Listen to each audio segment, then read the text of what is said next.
A Escritura. O que acontece após a morte? Aos homens está ordenado morrerem uma vez. Faremos a leitura e um comentário sobre o que está na Carta aos Hebreus, capítulo 9, verso 27 e verso 28. A Bíblia, versão João Ferreira de Almeida, corrigida e fiel ao texto original. Hebreus capítulo 9, versos 27 e 28, diz assim: E como aos homens está ordenado morrerem uma vez, vindo depois disso o juízo, assim também Cristo, oferecendo-se uma vez para tirar os pecados de muitos, aparecerá a segunda vez, sem pecado, aos que o esperam para a salvação. Senhor, permita que nós possamos ouvir a Tua palavra e entendê-la, compreendê-la, para que nós possamos guiar nossas vidas conforme a Tua vontade. Vivemos um tempo em que acontece muita violência, em que acontecem as pestes que foram profetizadas, e sabemos que estamos aqui neste tempo para vencer, não por nossos méritos, mas pelos méritos do Senhor, pelos méritos do Senhor Jesus. Peço, Senhor, que nos conduza neste estudo para que a gente possa fazer a Tua vontade e que o nome do Senhor seja glorificado. Em nome do Senhor Jesus. Hebreus capítulo 9, versos 27 e 28, pode ser dividido em 4 partes. A primeira parte é: E como aos homens está ordenado morrerem uma vez. A segunda parte: Vindo depois disso o juízo. Na terceira: Assim também Cristo, oferecendo-se uma vez para tirar os pecados de muitos. E na quarta: Aparecerá a segunda vez, sem pecado, aos que o esperam para a salvação. A primeira parte: E como aos homens está ordenado morrerem uma vez. O termo ordenado é a tradução do grego apokeimai, que significa ser reservado, ser guardado, estar previsto para isso, como não havendo alternativa além dessa. A morte é o cumprimento da lei, a qual nos sujeitamos por havermos pecado junto com nossos primeiros pais. Está em Gênesis capítulo 3, no verso 19. No suor do teu rosto comerás o teu pão, até que te tornes a terra, porque dela foste formado, porquanto és pó, e em pó te tornarás. Poderíamos aqui acusar Adão de que ele houvesse pecado e pelo pecado nós pagamos pela morte. Mas todos nós não herdamos de Adão somente a morte, mas a natureza pecaminosa, e todos pecaram, é o que diz a palavra. Portanto, todos nós estamos sujeitos à morte. E mesmo e ainda que tivéssemos nascidos e não tivéssemos, vamos supor, nunca pecado, a nossa própria natureza faz com que nós, ou alguns de nós, morra logo após o nascimento, ainda que tivesse cometido um único ato que fosse julgado capaz de morte. Há um tempo para os homens. Mateus 6, 27 diz assim: E qual de vós poderá, com todos os seus cuidados, acrescentar um côvado à sua estatura? Um côvado era a medida do cotovelo até o final do dedo médio. O côvado das Escrituras mede aproximadamente 22 polegadas, um pequeno comprimento. Termos de medida eram usados ou eram aplicados também à duração da vida, que aqui tem o sentido de estatura, idade. Assim disse: fizeste meus dias como mão de obra, Salmo 39, verso 5. Ensina-me a medida dos meus dias, Salmo 39, verso 4. Não podemos aumentar a estatura, nem o côvado, ou não podemos acrescentar um pouco sequer à nossa existência. Cumpriremos a lei de Gênesis capítulo 3, e o Senhor estabeleceu o dia para cada um. Alguns morrem jovens, outros velhos, mas tudo no seu tempo determinado, por quem dá a todos a vida, a respiração. Isso está em Atos capítulo 17, verso 25. Em Jó 21 temos, a partir do verso 22 até o 26, porventura Deus se ensinaria ciência a ele que julga os excelsos? Um morre na força da sua plenitude, estando inteiramente sossegado e tranquilo, com seus baldes cheios de leite e a medida dos seus ossos umedecida. O outro, ao contrário, morre na amargura do seu coração, não havendo provado do bem. Juntamente jazem no pó, e os vermes os cobrem.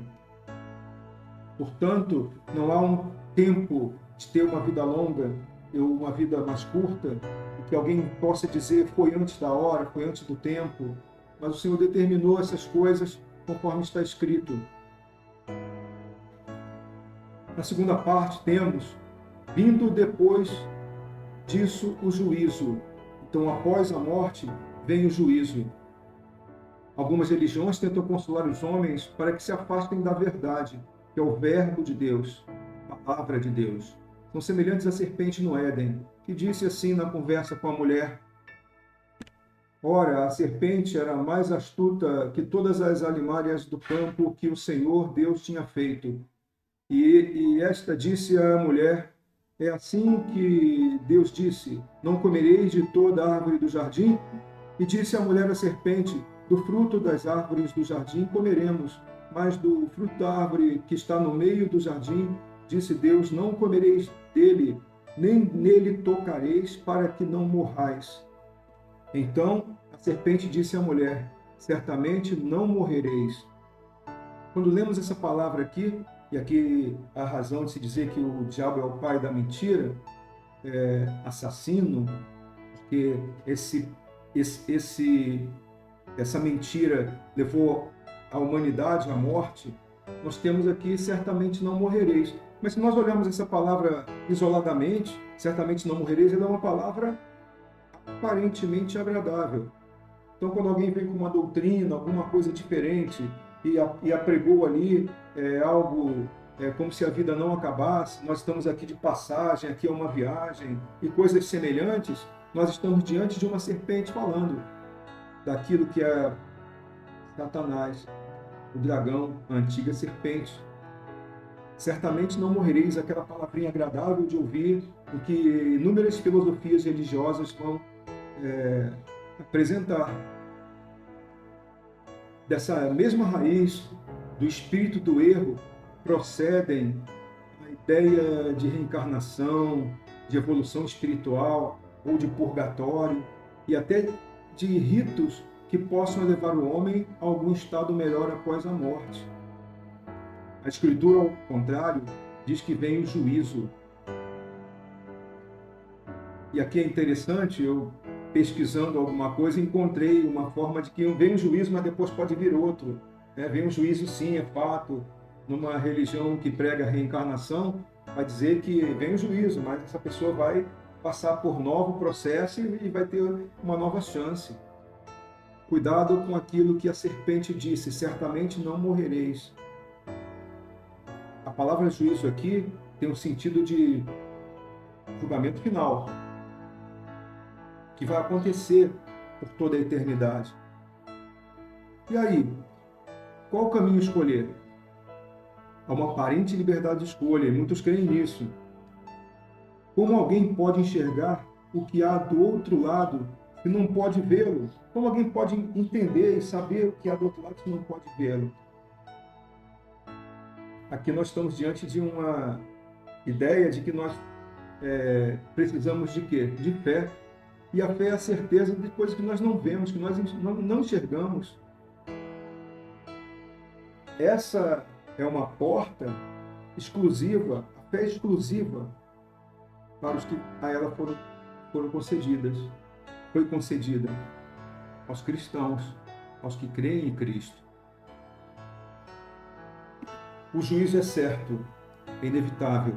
Não há como escapar do juízo. Não há aquela situação em que não vai acontecer um juízo. Em Romanos, capítulo 14, verso 10, 11 e 12, diz assim: Mas tu, porque julgas teu irmão, ou tu também, porque desprezas teu irmão, pois todos havemos de comparecer ante o tribunal de Cristo. Porque está escrito, como eu vivo, diz o Senhor, que todo joelho se dobrará a mim e toda língua confessará a Deus. De maneira que cada um de nós dará conta de si mesmo a Deus. Em Mateus capítulo 12, verso 36 e 37 está escrito: Mas eu vos digo que de toda palavra ociosa que os homens disserem, hão de dar conta no dia do juízo, porque por tuas palavras serás justificado e por tuas palavras serás condenado. Portanto, cuidado com o que você fala, cuidado com o que você, por exemplo, pragueja para alguém, cuidado com o que você julga. E a Escritura até diz que nós devemos julgar segundo a reta justiça, saber escolher entre o certo e o errado, entre o bem e o mal, saber escolher, fazer escolhas. A Escritura fala disso para nós, mas muito cuidado quando não souber, estude, pergunte, questione, mas não avance além daquilo que você conhece que é, ou deve conhecer, que é a palavra de Deus. Em Apocalipse 20, verso 12 ao 15, encontramos escrito: E vi os mortos, grandes e pequenos, que estavam diante de Deus, e abriram-se os livros, e abriu-se outro livro, que é o da vida, e os mortos foram julgados pelas coisas que estavam escritas nos livros, segundo as suas obras. E deu o mar os mortos que nele havia, e a morte e o inferno deram os mortos que neles havia, e foram julgados cada um segundo as suas obras. E a morte e o inferno foram lançados no lago de fogo. Esta é a segunda morte. E aquele que não foi achado escrito no livro da vida foi lançado no lago de fogo. Aqui nós temos o juízo, o julgamento final, inclusive os que hoje estão no inferno não estão no estágio final. Isso seria uma outra exposição, mas eles não estão no estágio final, porque haverá uma ressurreição, essas pessoas terão os seus corpos restaurados no estado perfeito, como também os que são justificados, e seus corpos vão ser tragados, levados, conforme está escrito, para o lago de fogo, lançado no lago de fogo. E aqui classificado como a segunda morte. A segunda morte não é o fim da existência dos que estão condenados, mas uma forma de acontecer, tanto na primeira morte como na segunda, um castigo pela desobediência, pela falta de fé. Em Marcos capítulo 9, encontramos no verso 43 ao 50: E se a tua mão te escandalizar, corta, melhor é para ti entrares na vida aleijado do que, tendo duas mãos, ires para o inferno, fogo que nunca se apaga, onde o seu bicho não morre e o fogo nunca se apaga. E se o teu pé te escandalizar, corta-o, melhor é para ti entrares coxo na vida do que, tendo dois pés, seres lançado no inferno, no fogo que nunca se apaga, onde o seu bicho não morre e o fogo nunca se apaga. E se o teu olho te escandalizar, lança-o fora. Melhor é para ti entrares no reino de Deus com um só olho, do que, tendo dois olhos, seres lançados no fogo do inferno, onde o seu bicho não morre e o fogo nunca se apaga. Porque cada um será julgado com fogo e cada sacrifício será salgado com sal. Bom é o sal, mas se o sal se tornar insípido, com que o temperareis? Tende sal em vós mesmos e paz uns com os outros.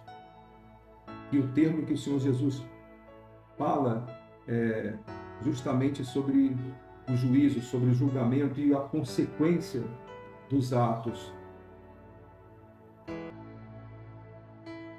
Na terceira parte, diz: assim também Cristo, oferecendo-se uma vez para tirar os pecados de muitos. Nós temos então a oferta de Cristo que se oferece para que seu povo seja salvo. Efésios 2 está escrito: porque pela graça sois salvos por meio da fé. Isto não vem de vós, é dom de Deus, não vem das obras, para que ninguém se glorie, porque somos feitura sua, criados em Cristo Jesus para as boas obras, as quais Deus preparou para que andássemos nelas. É interessante porque a salvação é pela graça, o merecido de Deus, para as pessoas que vão ser salvas. E o meio pelo qual Deus salva o homem é a fé. E isto, que nós temos um pronome que indica que é o elemento mais próximo ali, a fé. Isto não vem de vós, é dom de Deus. Não vem das obras, para que ninguém se glorie. E aí alguém pode dizer: mas eu pratico boas obras, isso nada me serve. E no verso 10 vai dizer: porque somos feitura sua, criados em Cristo Jesus para as boas obras, as quais Deus preparou para que andássemos nelas. A salvação é pela graça, por meio da fé. E as boas obras que por acaso, ou por algum acaso, tenhamos praticado ou pratiquemos, foram preparadas por Deus para que andássemos nelas. Aquele que nem mesmo a seu filho poupou, antes o entregou por todos nós, como nos não dará também com ele todas as coisas. Quem tentará acusação contra os escolhidos de Deus? É Deus quem os justifica? Quem é que condena? Pois é Cristo quem morreu, ou antes quem ressuscitou dentre os mortos, o qual está à direita de Deus e também intercede por nós? A Escritura é simples, é clara. Cristo veio para salvar o seu povo, para salvar aqueles que Deus determinou que fossem salvos. Em Colossenses 2, uma passagem um pouco mais longa, vamos ler, vamos enxergar o que Deus nos diz. Colossenses 2, 9 ao verso 16. Porque nele habita corporalmente toda a plenitude da divindade, falando de Cristo, e estáis perfeitos nele, que é a cabeça de todo principado e potestade, no qual também estáis circuncidados com a circuncisão não feita por mão no despojo do corpo dos pecados da carne, circuncisão de Cristo, sepultados com ele no batismo, nele também ressuscitastes pela fé no poder de Deus, que o ressuscitou dentre os mortos. E quando vós estáveis mortos nos pecados e na incircuncisão da vossa carne, vos vivificou juntamente com ele, perdoando-vos todas as ofensas. Atenção, havendo riscado a cédula que era contra nós nas suas ordenanças, a qual, de alguma maneira, nos era contrária, e a tirou do meio de nós, cravando-a na cruz. A dívida foi paga. E despojando os principados e potestades, os expôs publicamente, e deles triunfou em si mesmo. Portanto, ninguém vos julgue pelo comer, ou pelo beber, ou por causa dos dias de festa, ou da lua nova, ou dos sábados. É simples o que o Senhor fez, aparentemente lendo o texto, mas é algo tão complexo como pagar uma conta impagável para cada indivíduo, para cada um que crê. Somente o ato do Deus Todo-Poderoso poderia fazer isso. Somente o Senhor. Por quê? o texto nos diz no verso 9, porque nele habita corporalmente toda a plenitude da divindade. Glória a Deus. Glória a Deus. Nós já tivemos escape, alguém foi lá e pagou uma conta que nós devíamos, né? Isso acontece às vezes, uma vez ou outra pode acontecer, isso acontece muitas vezes. Comigo acontece muitas vezes. Eu sou grato a Deus por isso. Muito grato a Deus. Mas aqui é uma cédula, riscado a cédula que ela contra nós nas suas ordenanças, a qual de alguma maneira nos era contrária, e a tirou do meio de nós, cravando-a na cruz. Não para uma conta, mas para a vida eterna. A quarta parte aparecerá segunda vez sem pecado aos que o esperam para a salvação. Em 1 Tessalonicenses 4 encontramos: porque o mesmo Senhor descerá do céu com alarido, e com voz de arcanjo, e com a trombeta de Deus, e os que morreram em Cristo ressuscitarão primeiro. Depois nós, os que ficarmos vivos, seremos arrebatados juntamente com eles nas nuvens, a encontrar o Senhor nos ares, e assim estaremos sempre com o Senhor. O texto é claro, não há o que explicar. Esperamos esse momento, a ânsia, a ansiedade da igreja, o tempo que a igreja espera é a volta do Senhor, e queremos que seja no nosso tempo para a gente não provar a morte, mas está escrito lá, vamos morrer uma vez. Se ele voltar agora, nós faremos parte do grupo que está sendo citado aqui. Mas do contrário, se perecermos e formos para a sepultura, a Escritura diz aqui, depois nós ficarmos vivos. Mas olha só o verso 16: descerá do céu com alarido, com voz de arcanjo e com trombetas, e os que morreram em Cristo ressuscitarão primeiro. Então, se a gente morrer e for para a sepultura e provar a terra daquela forma, transformarmos-nos em pó, fomos transformados em pó, a Escritura diz que ressuscitarão primeiro. Se estivermos aqui vivos, seremos arrebatados juntamente com eles nas nuvens, a encontrar o Senhor nos ares. Palavra. E assim estaremos sempre com o Senhor. Está a humanidade dividida aqui, nesse caso aqui, em dois grupos: os que morrem em Cristo e os que vivem em Cristo. Queremos fazer parte desses grupos. Já fazemos parte deles, né? Não sabemos de qual, mas com certeza fazemos parte de um dos grupos. Os que vão ressuscitar primeiro, né? Ou os que serão arrebatados nas nuvens no estado em que nos encontramos aqui. 2 Tessalonicenses 1: e a vós que sois atribulados, descanse conosco, quando se manifestar o Senhor Jesus desde o céu com os anjos do seu poder. Muitos irmãos são atribulados,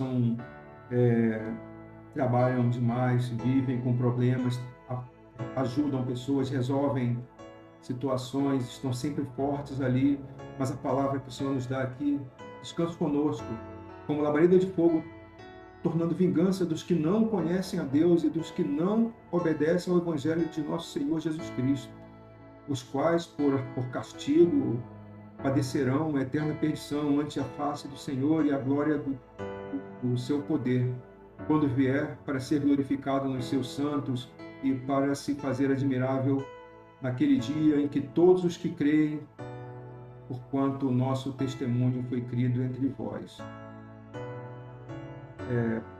Muita gente está sofrendo opressão por ser cristão, e aqui no nosso país podemos até dizer que vivemos quase ou praticamente em paz, mas as atribulações também são outras, diversas, das nossas vidas, do dia a dia, e que alguma injustiça possa acontecer, ou possa estar acontecendo.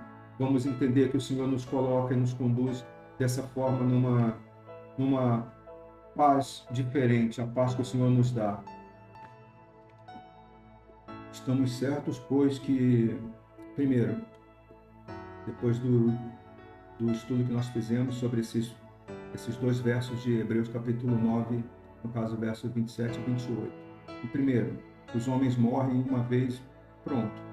Não há a possibilidade várias vindas aqui, reencarnações ou coisa parecida.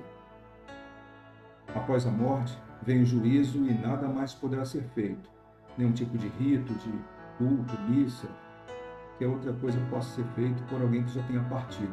Os que fazem isso, por sinal, estão desobedecendo a palavra, estão desobedecendo o Senhor. Qualquer tipo de oração para alguém que já tenha partido, já mostra a ignorância da ideia de que o juízo já aconteceu logo após a morte. Terceiro, Cristo ofereceu-se a si mesmo para tirar os pecados de muitos, não de toda a humanidade. O texto fala sobre muitos que são salvos e que outros serão condenados. Então, ele não morreu, se sacrificou por toda a humanidade, porque há pessoas que vão padecer com um juízo de condenação, um juízo eterno de condenação. E o quarto, Cristo voltará para os que o esperam, para a salvação. Essa é a fé da igreja, a fé de todos nós. Queremos que ele volte agora.